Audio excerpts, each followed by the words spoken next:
Thanks very much. It is really an honor to speak to this group of very experienced liver surgeons, and it's really a pleasure to be here.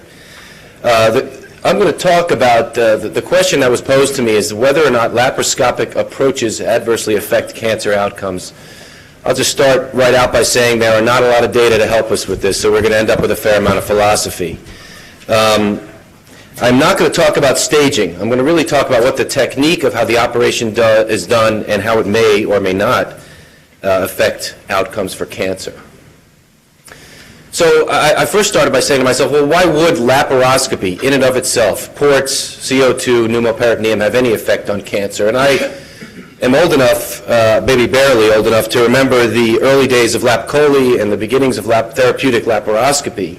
And I remember very much old-timers talking about early fears of spreading cancer, port site metastasis was going to be a horrible problem that we were all going to see. And in retrospect, I could never really figure out what they were talking about. Was it the carbon dioxide? Was it the pressure in the abdomen? It didn't make much sense to me, but it was a fear nonetheless. Was it the instrumentation? That didn't make much sense to me. It didn't really matter whether you cut it out with a scissors or a bovie or something else. But then you'd hear other things. You're doing an inadequate operation for cancer. It is not oncologically sound. And those statements were not usually followed by what an adequate operation was or what an oncologically sound operation was. There were also suggestions that you couldn't really see what you were doing. You couldn't feel the tumor. You didn't know what the margins would be, and you would therefore do a poor operation. And that may have been getting to something that I could possibly understand.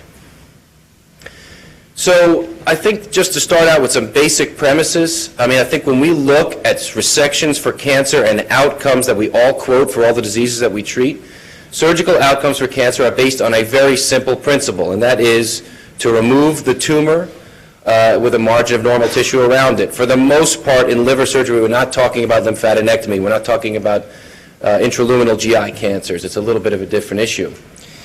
And this margin of tissue, which appears to be the only major issue, is variable in various series. Some series will show you that it doesn't matter, some show that it does, and some show that a wide margin is a big issue, and some show that it's not. And it's probably often overwhelmed by something that will be the overwhelming theory of this talk, and that is tumor biology. Bad tumor biology, bad cancers, multifocal disease, probably margin has nothing to do with it. But it's something that we need to specifically and formally address. I would also submit to you that more extensive operations in general in cancer have not translated into better outcomes.